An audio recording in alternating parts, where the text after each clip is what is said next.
hari Senin malam, wanita-wanita bersayap kuat. Ayo, siapa yang bersayap kuat? Katakan, saya punya sayap. Halo semuanya yang baru join. Yes, welcome. Hamba berdoa Tuhan untuk setiap anak-anakmu yang sedang anakmu yang membuka hati Tuhan untuk menerima pengajaran kebenaran firman Tuhan. Karena kami tahu firman Tuhan akan menjadi kekuatan bagi kehidupan kami, sehingga kami tidak takut dengan masalah, karena kami sudah diperlengkapi untuk menghadapi masalah, untuk menerjang badai. Kami sudah diperlengkapi ya Tuhan, lebih lagi untuk bisa menang di dalam setiap badai kehidupan kami.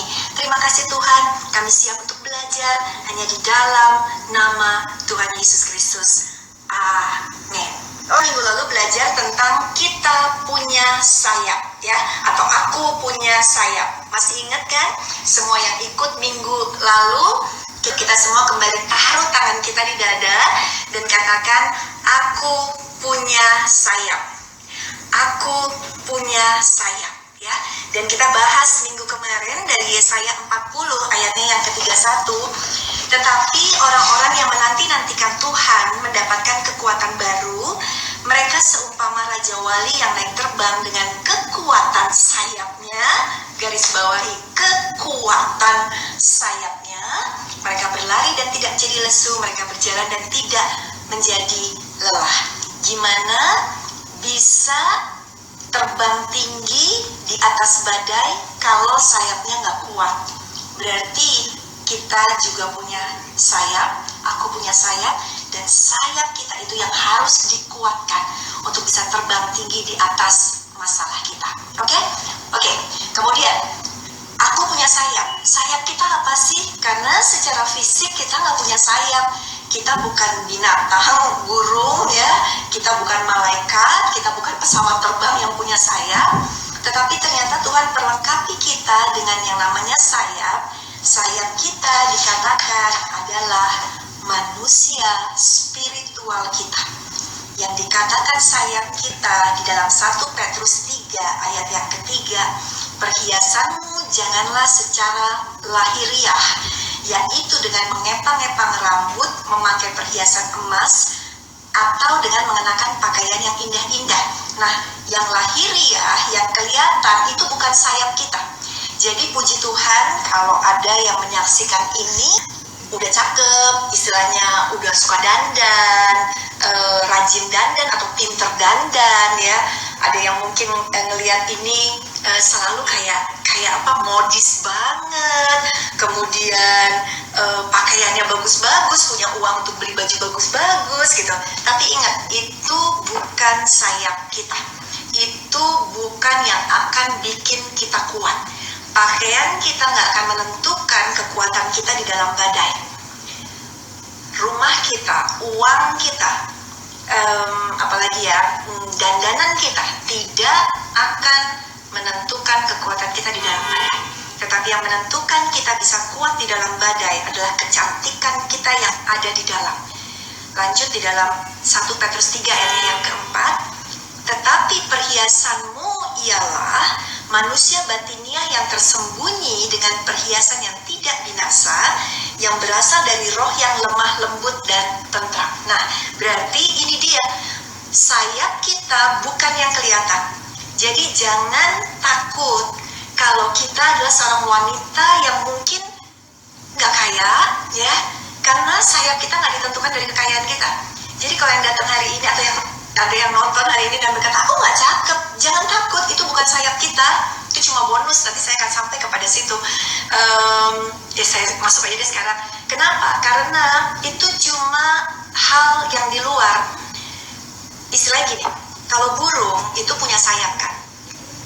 Nah kalau ada orang misalnya saking sayangnya sama burungnya dia, lalu dia dandanin burungnya, dia pergi ke tukang jahit langganannya dia, terus dia bilang, aku juga punya burung peliharaan, bikinin dong jaket buat burung aku, bikinin dong baju yang indah buat burung aku gitu ya. Terus dibikinin gitu, burungnya tiba-tiba ya tadinya kulitnya mungkin bulunya warnanya hitam, sekarang dipakein bulu tambahan warna biru, dipakein bulu tambahan warna merah gitu. Tapi ingat, itu tidak menentukan kekuatan dia untuk terbang tinggi. Malah ya kan, burungnya mungkin ngerasa aduh ya kan, malah susah terbang gitu. Nah sama, kita punya sayap ada di dalam, yaitu kekuatan manusia spiritual kita. Jadi tidak ditentukan dengan apa yang ada di luar.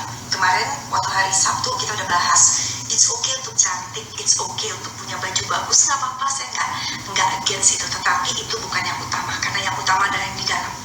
Ya, jadi sayap kita adalah manusia batiniah kita, sayap kita adalah roh kita. Dan minggu lalu juga kita udah jelasin gimana caranya untuk menguatkan atau untuk mengembangkan sayap kita, untuk bikin sayap kita kuat. Karena kebanyakan kita, minggu kemarin saya udah kasih contoh nih sayap kita ya, dan ini masalah kita ya, ingat masalah kita. Waktu kita fokus dengan masalah kita makin growing. Kenapa? Karena kita banyak kasih makan justru kepada masalah kita. Masalahnya makin besar, kitanya makin tertekan dengan masalah. Akhirnya masalah itu semakin besar dan menghancurkan kita. Minggu kemarin kita belajar caranya kita harus menguatkan dan membesarkan manusia batiniah kita yang ada di dalam kita, manusia cantik kita yang tersembunyi di dalam. Ini dia sayap kita. Waktu kita mulai mengembangkannya, caranya gimana sih ngembanginnya? Kita belajar ya, dengan satu-satunya cara, makanan yang di dalam ini, sayap kita cuma bisa dikasih makan dengan cara mendekat kepada Tuhan, mencari Tuhan dengan segenap hati kita. Waktu kita cari makan, caranya gimana? Kita belajar juga baca Alkitab. Ini lagi dikasih makan. Minggu kemarin saya lagi cerita tentang burung Raja Wali ya. Burung Raja Wali punya anak, ibunya kasih makan yang namanya cacing-cacing gitu kan. Nah itu makanannya kan sama. Tuhan induk kita, kasih makan kita kebenaran firman Tuhan. Makanya harus baca firman Tuhan. Oke. Mau nanya, hari ini udah pada baca firman Tuhan belum? Hari ini udah sempat baca Bible belum? Karena itu makanan kita. Waktu kita baca firman Tuhan ya kan, ini janji-janji Tuhan ada dalam kehidupan kita. Tanpa kita sadar, kita makin mengembangkan sayap kita. Sayap kita makin berkembang ya. Kemudian janji Tuhan ya dan amin. Minggu kemarin kita bahas lebih panjang lebar tentang janji Tuhan. Kemudian habis itu apa? Doa. Doa itu kayak ngobrol sama Tuhan ya. Ini kan tadi masalah segede gini kan, lihat kita udah mulai makin mendekati kan gedenya dengan masalah kan. Kita mulai berdoa sama Tuhan, udah baca firman Tuhan, merenungkan firman Tuhan, terima janji Tuhan, amin kan, percaya aja. Kemudian udah setelah itu kita mulai kita berdoa juga. Waduh, waktu berdoa minggu kemarin kita belajar berdoa dengan jujur. Berdoa dengan jujur artinya gini, ngobrol sama Tuhan, nangis sama Tuhan, it's okay. Kita kaum wanita, saya karena wanita juga, saya ngerti kita ini manusia emosi. Emosi kita itu gampang naik turun. Sementara kita berhadapan dengan suami kita atau dengan pasangan kita atau mungkin dengan pria, yang pria itu pakainya nalar, dia nggak terlalu main emosi, sehingga seringkali ya kan kita bentrok di situ. Karena buat kita, kok kamu nggak mikirin banget sih perasaan aku, tapi dia mikirnya ini loh ya kan, nalar tuh kayak begini gitu. Nah waktu kita dekat sama Tuhan ya, kita bisa menumpahkan emosi kita. Karena waktu kita nangis depan suami malah sering dimarahin misalnya kayak gitu ya. Kalau kita misalnya keluarin perasaan kita kayak, saya kecewa banget sama kamu tuh kok nggak rajin, misalnya kamu nggak rajin kerja, atau kamu tuh kok kamu nggak sayang sih sama aku gitu. Suami kita bisa bales gitu, dia bilang gini, apa sih cengeng banget sih segala macam. Tapi sama Tuhan kita jujur, kita bisa teriak sama Tuhan, kita bisa katakan, Tuhan aku luka, Tuhan aku capek Tuhan menghadapi suamiku, aku capek Tuhan menghadapi masalah, aku capek hadapi pekerjaan, aku capek menghadapi kehidupan aku. Kita bisa jujur sama Tuhan, kita bisa jujur bilang, katakan, Tuhan aku lagi lemah banget, Tuhan aku lemah banget, aku butuh kekuatan. Dan bagusnya apa? Karena waktu kita ngadunya ke Tuhan ya, justru di dalam kelemahanlah kuasa Tuhan menjadi sempurna. Justru di dalam kelemahan kita jadi kuat. Artinya gini, kita datang ke tempat yang tepat, kita datang kepada Tuhan. Di tengah-tengah kelemahan kita cari kekuatan daripada Tuhan, kita dapet gitu. Makanya minggu kemarin juga saya bahas, seringkali jangan cerita dulu ke teman kita atau kemana-mana kejadian yang kita alami. Pertama cerita dulu sama Tuhan. Biasanya kalau udah cerita sama Tuhan, udah nangis sama Tuhan, saya pribadi juga lakukan itu. Saya sebagai wanita juga punya badai dalam hidup saya, punya tantangan dalam hidup saya, dan saya selalu jujur sama Tuhan. Sambil nangis tengah malam cari tempat sendiri, Tuhan aku nggak kuat Tuhan, Tuhan aku nggak kuat Tuhan. Karena aku tahu aku ngadu ke Tuhan yang sumbernya kekuatan. Dan udah habis nangis mungkin 30 menit nangis sama Tuhan. Kok lega ya? Kok enak ya? Kok kuat ya? Luar biasa. Nah itu yang terjadi di dalam kehidupan kita. Waktu kita mau jujur dengan Tuhan tentang masalah kita. Waktu kita mau jujur, kita lemah, kita sama Tuhan, kita mau jujur, kita bilang Tuhan aku lagi kepahitan, Tuhan aku lagi keracunan Tuhan, ya kan? Itu bagus banget untuk bisa doa, cerita jujur sama Tuhan, untuk say something jujur sama Tuhan. Oke, itu pelajaran kita minggu kemarin ya, walaupun ngejelasinnya benar-benar kita bisa semakin kuat. Oke, yuk sama-sama yuk sebelum kita masuk ke part kedua, semua kita taruh lagi tangan di dada dan katakan aku punya sayap. Yes, sekali lagi. Nggak usah malu, mungkin dilihatin di suami, dilihatin anak, mama ngapain sih gitu ya. Atau kalau kita sendirian malah bagus ya. Katakan sama-sama lagi, aku punya sayap. Dan ingat ya, sayap kita itu adanya ya di dalam kita, manusia spiritual kita. Jadi nguatinnya mendekat sama Tuhan. Nanti kita akan lihat orang yang mendekat, wanita yang dekat sama Tuhan, benar-benar kita bisa dekat sama Tuhan. Kita akan lihat ternyata apa yang kita pikirkan kekuatannya melebihi apa yang kita sangka. Kita akan tumbuh menjadi wanita yang strong. Kita akan tumbuh bukan saja menjadi wanita yang strong, karena kita tahu Tuhan yang ada di samping kita, yang membela kehidupan kita, dan kita bisa berhasil untuk memperoleh berkat-berkat yang besar. Yang setuju katakan amin. Oke, kita masuk part kedua ya. Part kedua judulnya adalah sayapku luka. Tadi kita belajar, ini masalah kita, ini sayap yang harus dikasih makan, doa ya, kemudian baca firman Tuhan, mendekat sama Tuhan, muji nyembah Tuhan, punya semua yang spiritual, makanannya adalah spiritual. Jangan salah kasih makan ke dalam kehidupan kita. Dan kita makin berkembang, tapi ternyata kita luka. Kok kita nggak bisa terbang tinggi ya Tuhan? Kok lagi-lagi aku gampang tersinggung ya Tuhan? Lagi-lagi aku gampang ngamuk, aku gampang marah. Bahkan mungkin ada nih yang lagi nonton ini habis berantem, ya kan? Ada mungkin di antara sini yang habis sebel-sebelan sama suaminya. Ada yang habis nggak ngomong bahkan gitu ya. Kok aku gagal lagi sih Tuhan? Kok aku tahu aku nggak boleh, tapi aku lakukan lagi sih Tuhan? Kenapa? Karena ternyata sayap kita luka. Bahkan mungkin sayap kita patah. Apa sih penyebab luka? Oke, kita masuk ya ke pelajaran berikutnya. Yang namanya luka atau sayap yang patah disebabkan oleh yang namanya masalah. Jadi hari ini kita mau coba review, apakah sayap kita luka atau enggak, sehingga lewat masalah kejadian-kejadian dalam hidup kita bisa tahu kita ini sebenarnya kenapa nggak bisa terbang-terbang di dalam kehidupan kita gitu ya. Karena sayap kita ternyata luka oleh karena masalah gitu. Oke, masalah apa aja sih? Yuk kita bahas soal masalah ya. Yang pertama, masalah di dalam kehidupan kita, yang pertama adalah yang namanya unexpected problems ya. Masalah yang kita nggak duga, masalah yang kita pikir nggak akan terjadi dalam hidup kita. Kita nggak nyangka deh, tahu-tahu masalah itu datang, tahu-tahu masalah itu terjadi, bukan disebabkan oleh salah kita nggak salah. Contoh apa? Contoh masalah unexpected storm adalah seperti kayak gini, pandemi gitu ya. Tiba-tiba bisnis berantakan, tiba-tiba suami di PHK, tiba-tiba keuangan nggak ada, tiba-tiba masalah ini terjadi gitu. Tapi saya mau gali lebih dalam. Unexpected storm atau problems juga disebabkan oleh masa lalu yang terjadi di masa lalu kita. Masa lalu kita ternyata nggak bahagia.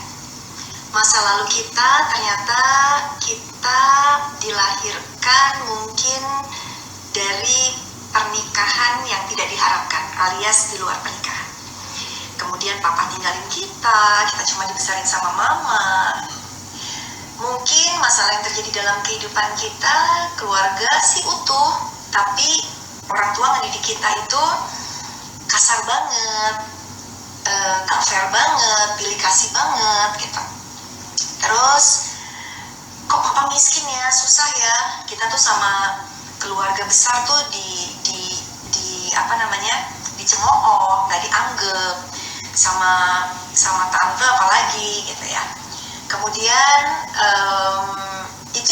itu masalah-masalah kecil yang disebabkan bukan karena kita nggak punya andil, kita nggak salah di dalamnya gitu, bikin kita luka ternyata, bikin sayap kita bahkan bisa patah. Kita walaupun kita saat itu mungkin belum sungguh-sungguh dalam Tuhan, tapi setiap wanita punya sayap kan, kita luka di dalam gitu, emosi kita luka di dalam, kita kecewa banget. Terus apalagi masalah sehari-hari deh, kan banyak juga yang nyaksiin ini wanita single misalnya, dan ngerasa aduh Tuhan kok susah banget ya hidup jadi wanita single. Tuhan kok bisa ya Tuhan, aku sampai sekarang mungkin nggak menikah Tuhan gitu ya. Dan sebel banget setiap kali ketemu keluarga nanya kapan nikah gitu ya, jadi kayaknya gitu ya, atau harus cari uang kerja sendiri gitu.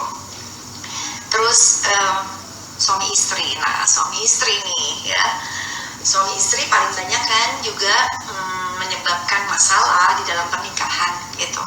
Ketidakcocokan, cara suami nge-treat kita, kemudian mungkin salah sangka, salah ngomong, dia suami nggak ngerti kebutuhan wanita nggak ngerti kebutuhan suami, jadinya banyak berantem. Pokoknya jadi masalah yang kadang-kadang kita nggak salah kita loh gitu, tapi terjadi gitu, sehingga akhirnya sayap kita luka. Nah mungkin kita harus review nih diri sendiri. Aku ada kepahitan gak sih sama suami? Aku ada kepahitan gak sih sama mertua? Aku ada kepahitan gak sih sama ipar? Aku ada kepahitan gak sih sama mbak misalnya? Aku ada kepahitan gak sih sama anak, sama orang tua? Mungkin orang tua kita dulu diktator, suka marah-marah, orang tua berantem terus gitu, sehingga akhirnya kita luka gitu ya. Aduh luka banget Tuhan, ternyata sayap kita luka. Nah kita gak akan bisa terbang tinggi kalau kita punya sayap yang luka. Sehingga yuk kita mulai koreksi. Oh ternyata yes, aku ini punya masa lalu yang membuat aku luka. Aku punya masa lalu yang membuat sayap aku bukan cuma satu lagi lukanya banyak banget gitu. Lukanya di mana-mana ya, susah terbang gitu ya. Nah kenapa sih sebenarnya kok Tuhan izinkan aku dibikin luka? Kok Tuhan izinkan sih semua ini boleh terjadi di dalam kehidupan aku gitu ya, mungkin kita tanya. Tapi kalau masalah ini ya, masalah yang kita tidak harapkan terjadi sebenarnya adalah ujian yang Tuhan kasih gitu. Tuhan sedang kasih kita ujian demi ujian supaya kita semakin dewasa lagi di dalam Tuhan. Itu kerinduannya Tuhan, sehingga Tuhan tuh mau tunjukin ke kita, yes, kamu alamin semua mungkin hal yang gak baik dalam hidup kamu. Bahkan kamu saat ini masih diperhadapkan dengan orang-orang yang mungkin melukai sayap kamu. Tetapi Tuhan bilang, Roma 8 ayat 28, aku turut bekerja dalam segala sesuatu untuk mendatangkan kebaikan. Ada kebaikannya. Apa sih kebaikannya? Mau tahu salah satu kebaikan kenapa Tuhan izinkan ada masalah terjadi di dalam kehidupan kita? Sebenarnya kita lagi semakin digosok untuk timbul seperti emas. Dengan adanya masalah, manusia batiniah kita itu lagi digosok sama Tuhan gitu ya. Sayap kita lewat masalah makin dikencengin. Kalau seekor anak burung Raja Wali nggak pernah ketemu yang namanya angin, nggak pernah didorong sama induknya keluar dari sarangnya, dia nggak akan kuat sayapnya. Jadi hari ini kalau kita adalah orang-orang yang luka disebabkan oleh karena orang lain yang melakukannya dalam kehidupan kita, akui di hadapan Tuhan. Minggu kemarin kita udah belajar untuk jujur sama Tuhan, untuk marah, keluarkan marah kita, bukan marah sama Tuhan ya, tapi itu keluarkan marah kita. Tuhan, aku kecewa banget, aku punya orang tua yang bercerai, Tuhan, aku sedih banget Tuhan, aku punya suami yang mungkin galak sama aku. Nggak apa-apa, kita keluarin ya, karena itu salah satu untuk ngobatin luka kita ya. Emosi kita keluarin, racun-racunnya kita keluarin racun-racun kita dengan berteriak kepada Tuhan. Kemudian kenapa kita bisa luka juga? Yang kedua, yang tadi pertama, karena hal-hal yang bukan karena kita ya, kita nggak harapkan terjadi tapi terjadi. Yang kedua, kenapa sayap kita bisa luka? Karena disebabkan oleh masalah yang kita sebabkan sendiri. Nah, apa sih masalah yang disebabkan oleh sendiri? Kebodohan kita, keputusan kita yang salah di masa lalu. Contoh, misalnya, aduh, aku iyain waktu pacar aku dulu ngajak aku pacaran melewati batas. Itu kan kesalahan sendiri kan. Sehingga akhirnya aku hamil, dan setelah aku hamil, aku putuskan dengan pacarku karena panik untuk gugurin. Misalnya kayak gini ya, ada kasus-kasus kayak begitu. Dan kita kayak nyesel sampai sekarang. Aduh Tuhan, ya kan, kacau banget, kenapa sih aku aborsi, kenapa aku ingin melakukan itu. Kita sayapnya luka, hati kita luka karena kita tahu kita lakukan itu ya. Di sebuah kota, saya nggak usah sebutin nama kotanya, ada seorang pemudi yang dia punya pacar, dan kemudian akhirnya dia menemukan pemudi ini beda kota gitu ya sama cowoknya, dan pemudi ini menemukan fakta bahwa cowoknya itu di depannya berbohong mengatakan bahwa belum punya istri, ternyata udah punya istri dan udah punya anak. Dan karena sudah terlibat dengan emosi, dengan hati ya, akhirnya si pemudi ini bimbang, aduh cinta banget tapi ini cowok udah punya istri, gimana ya. Dan akhirnya mereka melakukan yang namanya percintaan yang dilarang. Setiap kali cowoknya datang ke kota dia ya pacaran sama dia, tapi kemudian balik lagi ke kotanya ya tinggal lagi dengan istri dan anaknya. Setiap kali tugas kantor lagi ya ketemu lagi sama dia, dan sampai satu saat dia menyadari gak boleh kayak begini. Akhirnya mereka memutuskan untuk putus.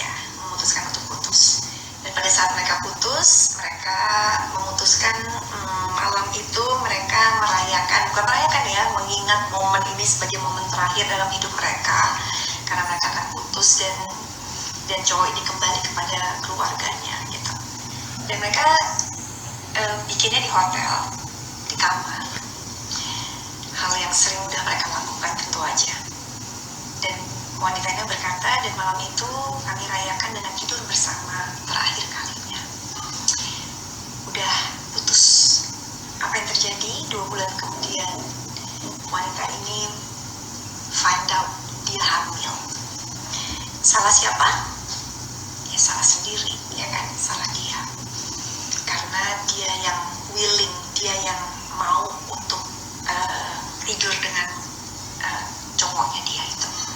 Dan akhirnya dia punya anak ya, dan dia sempat alamin yang namanya sayap yang luka ya, karena kecewa banget. I wish seandainya aku nggak lakukan itu, seandainya aku nggak tidur sama dia, karena cowoknya of course udah bilang kan udah putus, dan ya udah cowoknya kembali kepada keluarganya, nggak bisa untuk mengawini dia gitu, nggak mau untuk mengawini dia.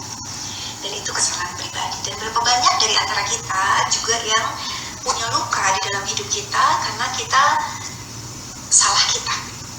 salah ambil keputusan, kita gagal, kita salah lah, kita shouldn't do it, aku harusnya nggak lakukan ini, gitu. Dan saya tahu mungkin di antara kita yang menyaksikan ini, dulu, atau mungkin masih sekarang masih terikat dengan dosa yang kita tahu harusnya enggak, gitu, ya. Dulu aku harusnya nggak lakukan itu, tapi aku masih lakukan. Sayap kita luka, itu salah satu lukanya adalah yang disebabkan oleh diri kita sendiri. Tapi saya mau bilang, gak apa-apa. Kalau udah terjadi, udah lewat, it's okay. Kita gak ada yang sempurna kok, gitu. Dosa kita yang kita perbuat, kesalahan kita yang kita perbuat, ya kan? Tuhan bilang datang kepada Dia. Tuhan itu pengampun. Dia akan ampuni kita. Dan Tuhan itu nggak hitung-hitungan. Oh, kamu kan dulu pernah begini. Kalau manusia sering hitung-hitungan, Tuhan enggak. Waktu kita datang kepada Dia dan bilang, Tuhan, aku salah. Ini udah banyak luka dalam hidup aku, Tuhan. Ya, aku mau datang kepada Tuhan dan minta pengampunan. Tuhan ampuni. Dan Tuhan akan sembuhkan sayap kita. Oke, jadi penyebab luka di sayap kita adalah masalah-masalah yang bukan karena kita yang lakukan. Bisa melukai hati kita karena masalah yang kita lakukan sendiri. Luka itu bisa terjadi dalam hidup kita. Dan apalagi sih luka yang bisa terjadi di dalam kehidupan kita adalah masalah yang kita nggak ngerti kenapa terjadi. Biasanya ini adalah masalah yang sangat besar sekali. Contoh musibah. Contoh suami kita meninggal, lagi sehat-sehat kok, tiba-tiba dia meninggal dunia. Kemudian kita punya anak, ternyata anak kita autis misalnya, atau anak kita cacat, atau anak kita sehat segala macam, tapi tiba-tiba ada seorang ibu yang cerita ketika anaknya umur 4 tahun, anaknya lagi main dengan anjingnya, anjing kecilnya di garasi, supirnya mundurin mobil, nggak tahu kalau anaknya ada di belakang mobil, dan anaknya terlindas meninggal dunia. Sehingga ibu itu udah 2 tahun stres, kerjanya cuma ke kuburan anaknya, pengen bikin tenda, pengen tinggal di kuburan, setiap hari gosokin kuburan anaknya. Artinya apa? Kita luka sesuatu yang Tuhan, aku nggak ngerti kenapa sih Tuhan izinkan. Berat banget bebannya, berat banget sih Tuhan bebannya. Banyak di antara kita mungkin juga yang menyaksikan ini, yang rasanya lagi nanggung luka yang gede banget, luka yang besar banget, dan yang kita nggak ngerti kenapa sih Tuhan izinkan terjadi. Ingat, di dalam Alkitab juga ada seorang yang ngalamin kebutaan, ya. Pada saat dia ngalamin kebutaan di dalam Yohanes 9 ayatnya yang kedua, lalu murid-muridnya bertanya kepada Tuhan setelah mereka melihat orang buta ini. Dia nanya sama Tuhan Yesus, Rabi, siapakah yang berbuat dosa? Orang ini sendiri atau orang tuanya sehingga ia dilahirkan buta? Lalu ayat ketiga, Yohanes 9 ayat 3, jawab Yesus, bukan dia dan bukan orang tuanya, tetapi karena pekerjaan-pekerjaan Allah harus dinyatakan di dalam dia. Artinya gini, ada kejadian di dalam kehidupan kita, ya, yang kita nggak ngerti. Kita baik-baik aja kok Tuhan, aku orang baik, aku bukan orang jahat, suamiku orang baik, suamiku bukan orang jahat, anakku baik, bukan orang jahat, tapi kenapa? Kok tiba-tiba salah satu di antara kami mungkin alami masalah besar, meninggal dunia, mungkin alami sesuatu yang kayak begini, kenapa Tuhan, gitu. Kita nggak ngerti, tetapi Tuhan bilang, karena pekerjaan Allah harus dinyatakan di dalam dia. Artinya akan ada kesaksian besar yang Tuhan gunakan lewat luka kita yang kita nggak ngerti kenapa. Sayapku luka. Akui kalau saat ini teman-teman wanita aku yang lagi menyaksikan IG Live ini dan engkau lagi luka hati, kecewa, sakit hati, ya kan? Dan saya mau katakan, kalau kita nggak sembuhkan luka kita, kita nggak akan punya sayap yang kuat. Karena hanya dengan menyembuhkan luka kita, sayap kita bisa kuat untuk terbang lebih tinggi lagi di dalam masalah kita. Oke, gimana cara nyembuhin luka? Ya, kita udah akuin ya, setiap kita punya luka yang disebabkan masa lalu, luka yang disebabkan diri sendiri, luka yang disebabkan oleh orang lain dalam kehidupan kita, kecewa, sedih, sakit kepahitan segala macam, atau bahkan ada luka yang kita tahu bukan orang lain yang nyebabin, tetapi kok kayaknya Tuhan yang kasih dalam hidup kita, kok Tuhan yang bikin ini dalam hidup kita sehingga kita luka. Nah, gimana cara nyembuhinnya? Yuk kita baca kebenaran firman Tuhan bahwa ternyata kita bisa sembuh. Sayap yang luka bisa disembuhkan, gitu ya. Luka hati bisa disembuhkan di dalam Mazmur 147 ayatnya yang ketiga. Mazmur 147 ayat yang ketiga. Dia menyembuhkan orang-orang yang patah hati, ya, bukan cuma luka, saya patah ya.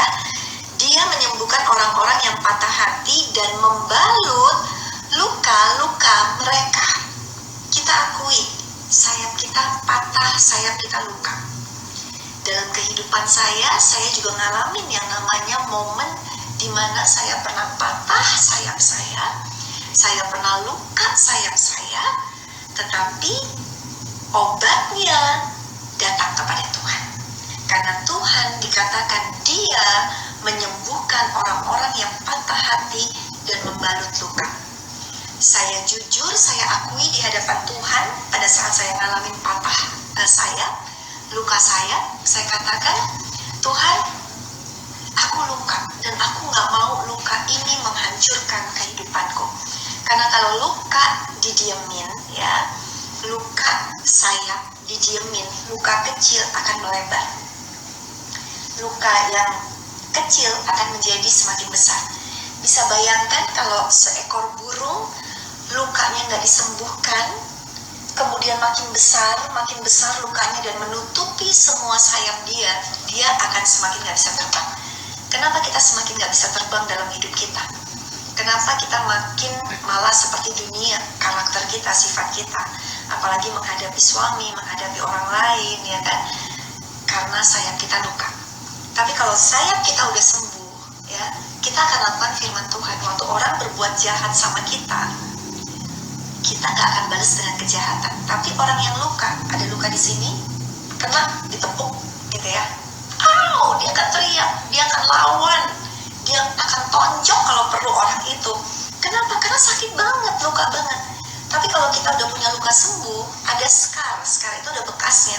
Tapi waktu dipukul-pukul udah nggak sakit, tapi nggak hilang. Masa lalu kita nggak akan hilang dari kehidupan kita. Kejahatan orang lain, perbuatan orang lain, waktu kita udah ampuni nggak hilang kok. Kita nggak akan lupa. Kan banyak orang bilang, ya udah lupain aja, ampunin, lupain. Banyak kita enggak loh, ya. Kita secara umum kita nggak harus ngelupain, tetapi waktu kita udah memaafkan dan kita udah sembuh, walaupun kita ingat kejadiannya, kita nggak akan marah, kita nggak akan kecewa, kita akan benar-benar bisa ngampunin orang itu, dan ketemu bisa ketawa-ketawa, bahkan mungkin kita bisa bercanda dengan kejahatan orang itu kepada kita dulu, dan kita bilang, iya dulu ya, tapi sekarang kamu udah berubah, gitu kan, segala macam. Kita bisa ketawa-ketawa. Jadi jangan sampai sayap kita luka dan patah dan kita nggak mengobatin. Tuhan bisa ngobatin, tetapi kalau kitanya tidak mau datang ke Tuhan, kita nggak akan pernah sembuh. Buat wanita yang sakit hati, banyak banget saya terima DM, minta didoakan karena masalah keluarga, masalah dengan suami secara khusus, ya, kecewa segala macam. Kalau kitanya nggak mau nyerahin luka kita kepada tangan Tuhan, ya nggak bisa. Contoh, kayak kita udah perlu ditolong karena kita tahu sayap kita udah patah banget. Manusia batiniah kita ini udah penuh racun. Bukannya isinya firman Tuhan yang tentang kebaikan, isinya tuh kepahitan segala macam. Kita tuh udah bagaikan orang yang ada di sungai udah mau tenggelam. Tuhan ada di samping sungai.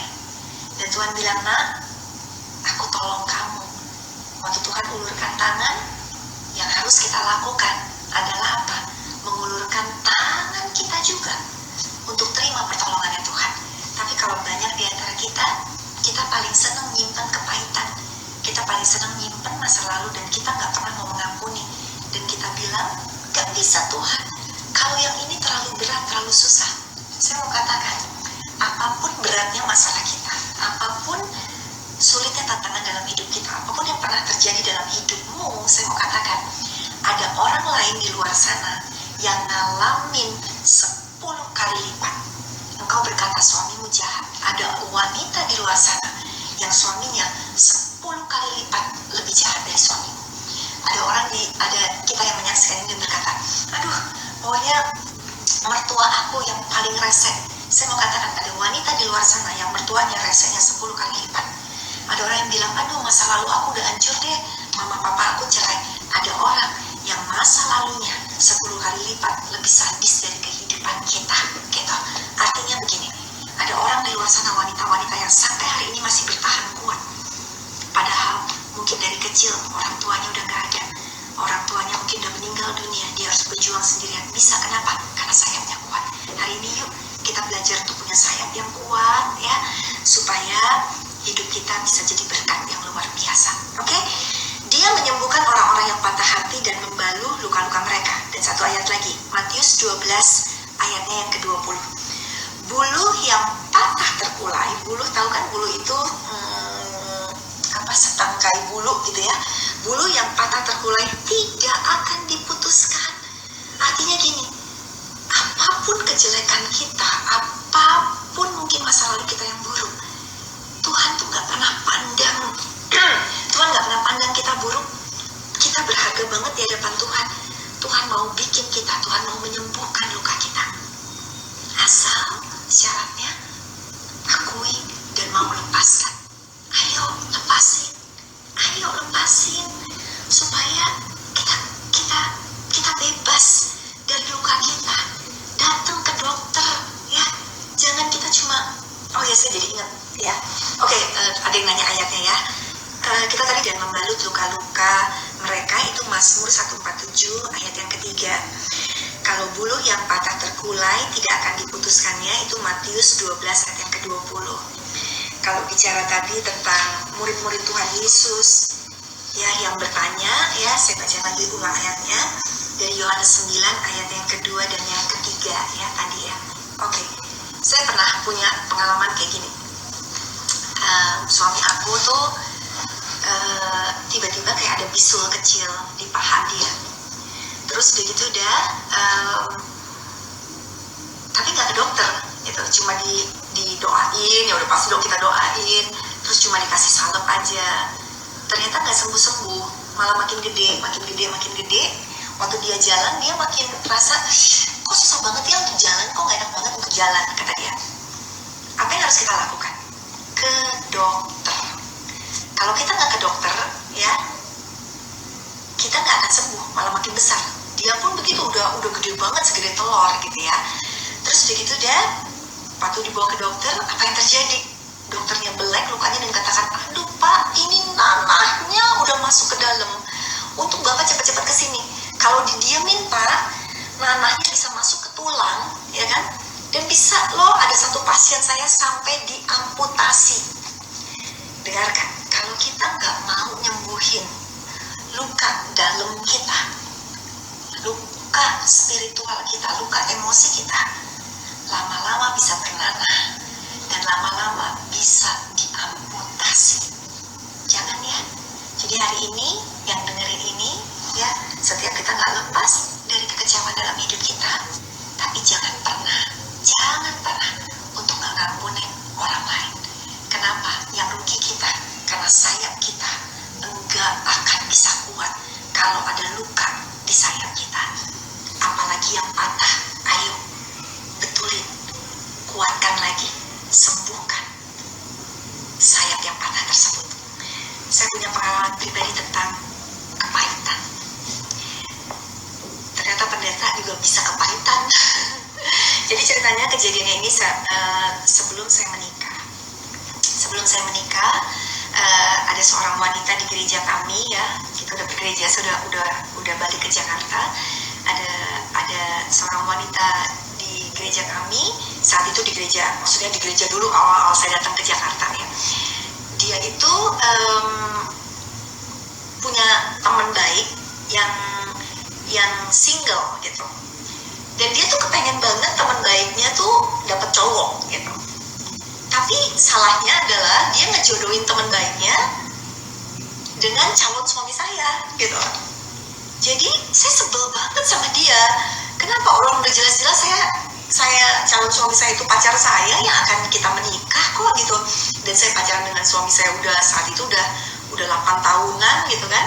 Tapi dia mau ngejodohin terus, dia sengaja kayak atur waktu ketemu calon ketemu pacar saya dengan wanita satu ini yang mau dijodohin gitu. Jadi kan kayak kepahitan banget ya.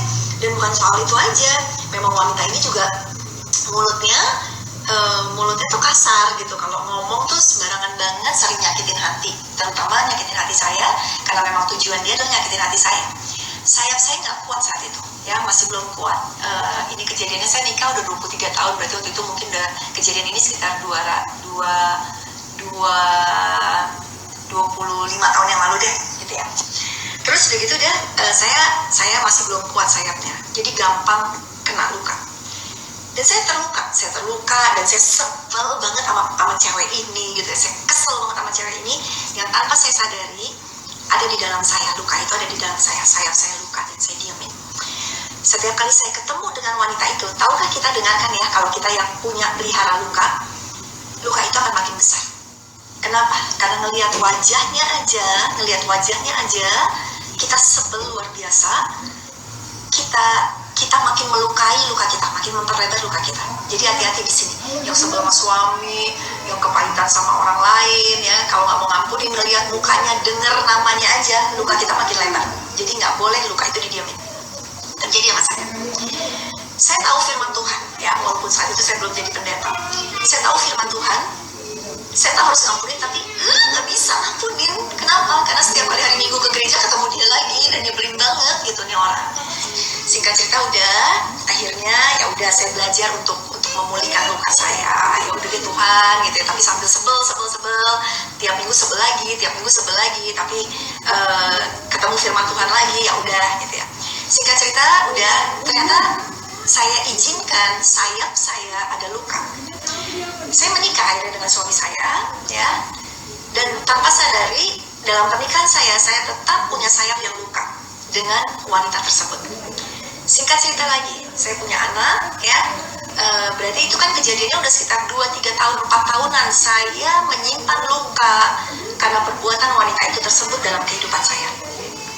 Terus padahal saya udah pelayanan ya, saya tahu firman Tuhan, tapi untuk ngampunin orang ini ya cuma sebatas ucapan mulut, iya Tuhan saya ampuni, tetapi hati saya nggak mau bawa luka saya ke dokter.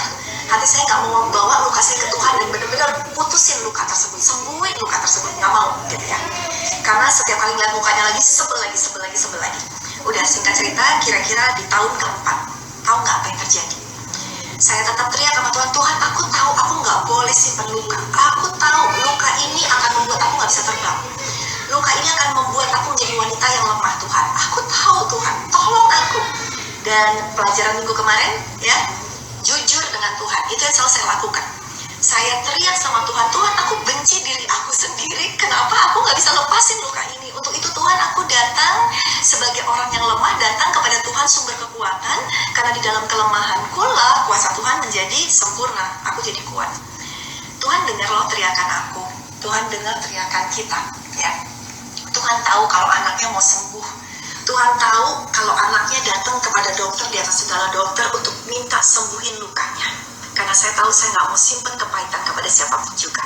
Tapi khusus wanita ini susah banget karena jahatnya luar biasa dalam kehidupan saya. Kemudian saya dikasih mimpi sama Tuhan. Di dalam mimpi itu ya, saya memang saat itu pas kejadian mimpi, anak saya masih bayi. Saya lagi tidur di tempat tidur saya. Posisinya bayi saya karena masih setiap 2-3 jam itu kan masih disusuin, jadi tidur bareng. Terusnya suami saya tidur di sisi satunya lagi, jadi bayi saya di tengah-tengah. Tahu nggak apa yang terjadi? Ketika saya udah teriak-teriak sama Tuhan, Tuhan tolong, aku nggak mau benci dia Tuhan. Tapi hari Minggu ketemu dia lagi yang kayak, Tuhan aku nggak mau benci dia. Aduh Tuhan, udah Tuhan, nggak mau lihat mukanya. Tapi tahu-tahu hari Minggu itu dia lewatin saya, datang kepada saya, ngatain saya lagi. Aduh, luka lagi gitu ya. Terus ya Tuhan izinkan, tiba-tiba roh saya Ya, kalau saya bangun, saya seperti kebangun dan saya pikir ini bayi di sebelah saya nangis nih, gitu ya, baby saya nangis. Waktu saya pikir, oh ini waktunya untuk kasih minum untuk bayi saya. Pas saya bangun dari tempat tidur saya, ya duduk mau ngambil minum, kok badan saya ringan banget. Pas badan saya ringan banget, kok kayak pengen berdiri. Jadi saya kayak berdiri gitu. Pas saya berdiri, kok badan saya ringan banget, kok saya kayak pengen terbang. Saya kayak terbang, kok saya terbang. Nah terus udah terbang sih jadi ingat kayak film-film orang meninggal. Kalau orang meninggal kan orangnya tiduran, tapi rohnya terbang. Terus di otak saya sampai mikir gini, jangan-jangan saya meninggal. Coba saya nengok ke tempat tidur. Saya ada nggak di tempat tidur? Waktu saya nengok ke tempat tidur, saya shock. Saya ada di tempat tidur. Saya lagi tidur pulas banget di samping baby saya, di samping suami saya. Dan saya tahu roh saya keluar dari diri saya. Waktunya saya untuk bertemu dengan Tuhan.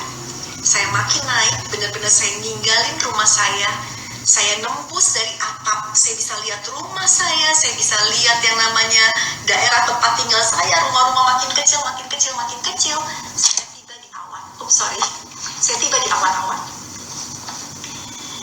Yang satu kepikiran nama saya adalah apa? Tuhan, aku gak siap menghadap Engkau karena aku punya luka kepahitan. Itu loh yang diingat. Kenapa?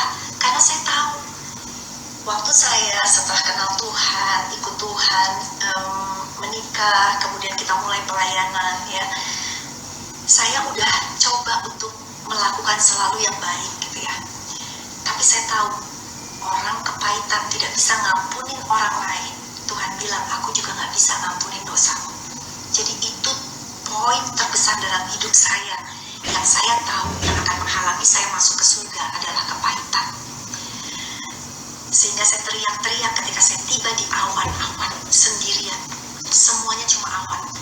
Saya teriak sama Tuhan, saya bilang, Tuhan balikin saya, Tuhan saya belum mau mati, saya belum siap, kasih saya waktu untuk mengampuni. Saya gak mau punya kepahitan. Itu loh yang saya ingat. Saya gak ingat istilahnya kayak apalagi ya gitu ya, gak ingat. Yang saya ingat cuma saya punya kepahitan. Dan langsung saya nangis kayak anak kecil, ya. Di awan itu tiba-tiba di sebelah kanan malaikat datang. Malaikatnya putih semuanya, bersayap, ya. Kemudian mukanya nggak terlalu kelihatan karena malaikat itu seperti terang gitulah ya. Dan saya cuma begging sama malaikatnya, saya cuma teriak, malaikat balikin saya, saya nggak mau dibawa kepada Tuhan Yesus untuk Tuhan Yesus ngadilin saya. Dan saya tahu ada kata kepahitan, ada kata di dalam buku kehidupan saya, Levi kepahitan, Levi nggak ngampunin orang ini, apalagi udah bertahun-tahun, 3-4 tahun, 5 tahun mungkin saya nggak ngampunin orang itu. Ini dosanya udah kayak gimana gedenya gitu ya, luka sayapnya gede banget. Dan saya bilang, balikin saya ke muka bumi. Terus udah gitu dia, malaikatnya diam aja, tapi tiba-tiba dia menghadap ke sisi kiri saya, karena dia ada di kanan saya, dia menghadap ke sisi kiri saya. Tiba-tiba dari awan satu lagi, dari kejauhan, awannya kan gede banget, dari kejauhan datang malaikat kedua. Saya tambah ketakutan, saya teriak, balikin saya, kasih saya kesempatan aja hanya untuk ngampunin. Bayangin, di tengah-tengah menjelang kematian, yang diingat adalah gak boleh kepahitan. Udah, terus begitu dia malaikat kedua datang, malaikat pertama seperti nyerahin tangan saya kepada malaikat kedua. Ya, pada saat malaikat kedua itu nuntun saya makin teriak dan saya katakan kepada malaikat kedua, balikin saya please, jangan bawa saya kepada Tuhan Yesus, saya nggak siap. Beri saya kesempatan ngampunin, Puji Tuhannya apa? Malaikat itu bawa saya kayak sebuah tangga berputar. Ya. Saya turun tangga berputar itu ngikutin dia, gitu, ngikutin dia turun tangga berputar. Dan kemudian saya masuk lagi ke dalam tubuh saya. Dan saya kebangun dari mimpi saya itu, saya kebangun lah pokoknya. Dan saya ngelihat, Tuhan makasih Tuhan. Dan yang pertama kali saya lakukan apa? Di situ saya nangis dan saya bilang, Tuhan, ini kepahitan aku, ini luka aku Tuhan. Aku gak mau benci lagi wanita itu, aku ampuni dia, bahkan aku mau sayang sama dia, gitu loh. Dan bener loh, Tuhan tolong saya, Tuhan dokter saya. Waktu saya datang kepada dia, bawa luka saya, hanya Tuhan yang bisa nyembuhin luka hati kita. Kemudian udah gitu deh, Tuhan sembuhkan saya bisa tersenyum. Dia ngomong sesuatu, saya tahu Tuhan udah isi, udah sembuhin pelan-pelan luka saya, ya kan. Dan makin lama skarnya ada, bekas luka ada, ya. Tapi waktu ditepuk saya udah gak sakit. Bahkan saya kasihan sama wanita ini, saya tambah sayang sama dia, saya perhatiin dia, saya baik sama dia, walaupun dia gak baik sama saya. Kenapa? Saya udah gak punya luka.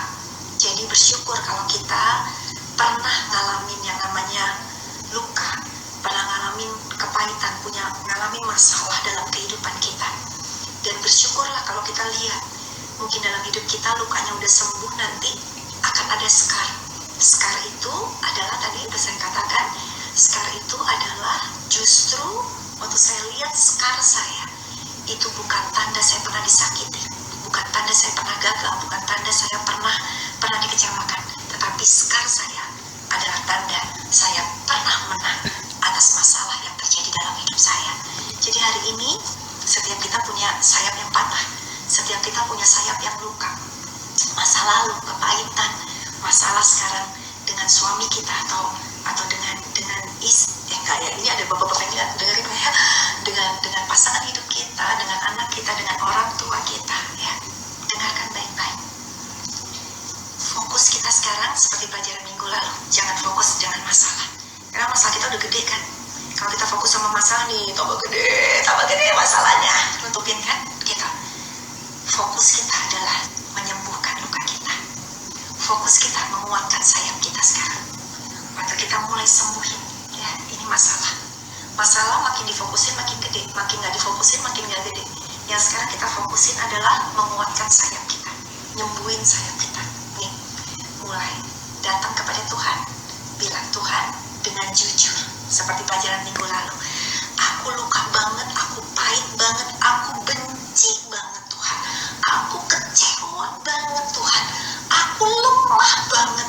Bahkan mungkin ada di antara kita yang berkata, aku benci sama diriku sendiri. Karena ada wanita yang sharing sama saya, karena tahu nggak boleh melakukan hubungan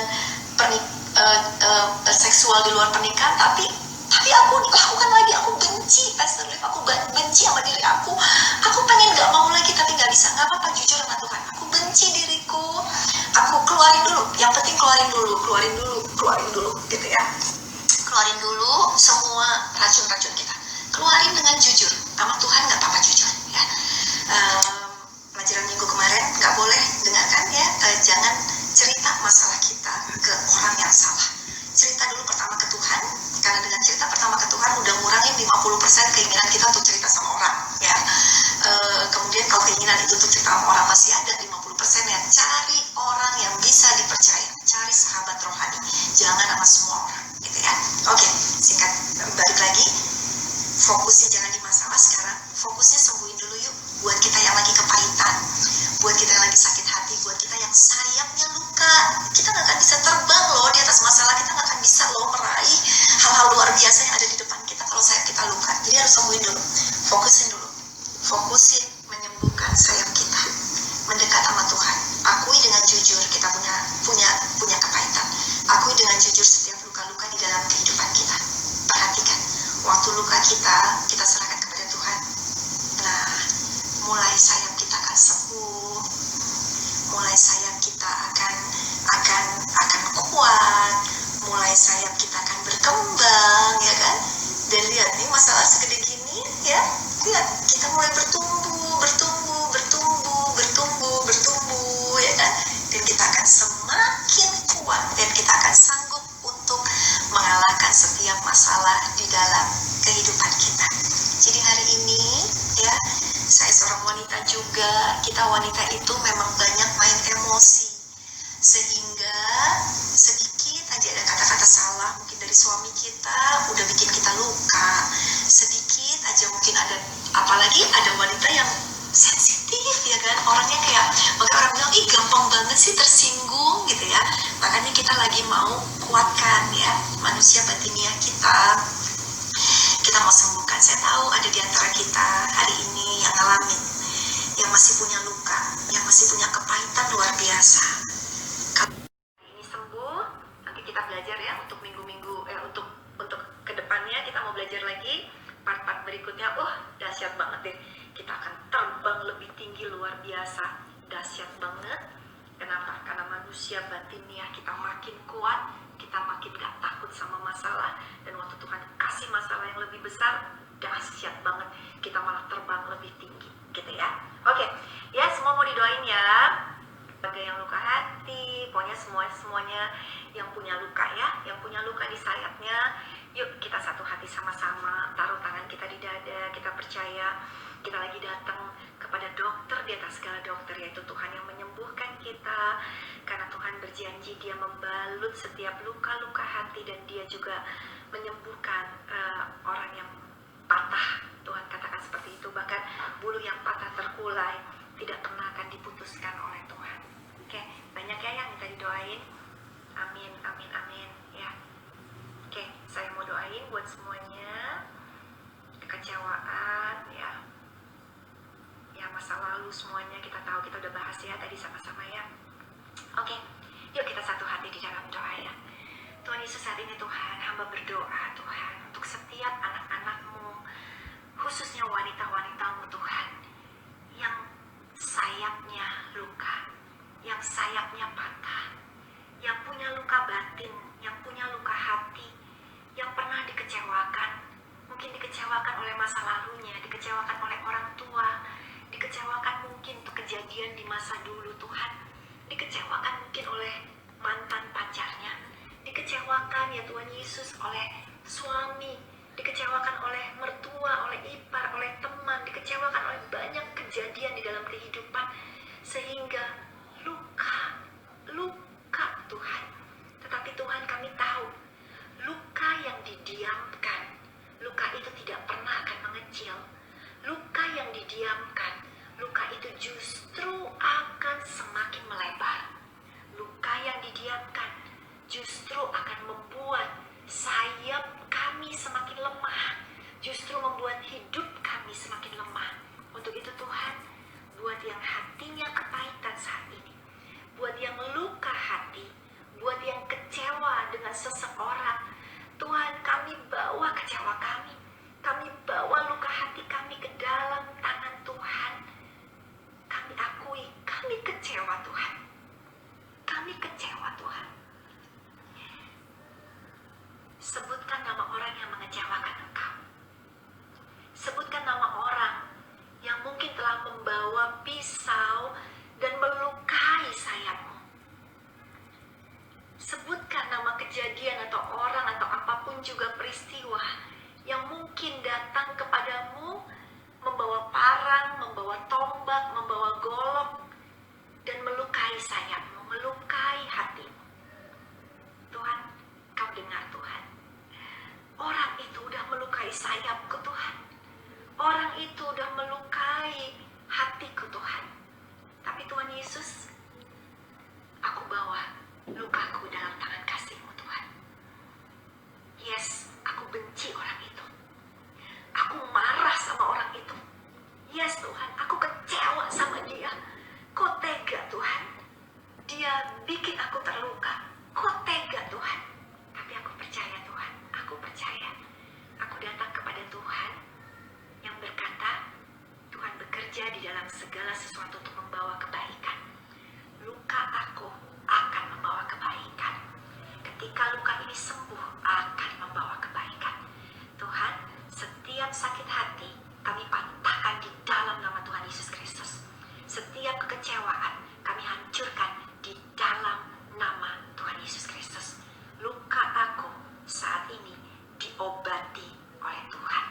Luka aku disembuhkan oleh Tuhan. Terima kasih Tuhan untuk kesembuhan.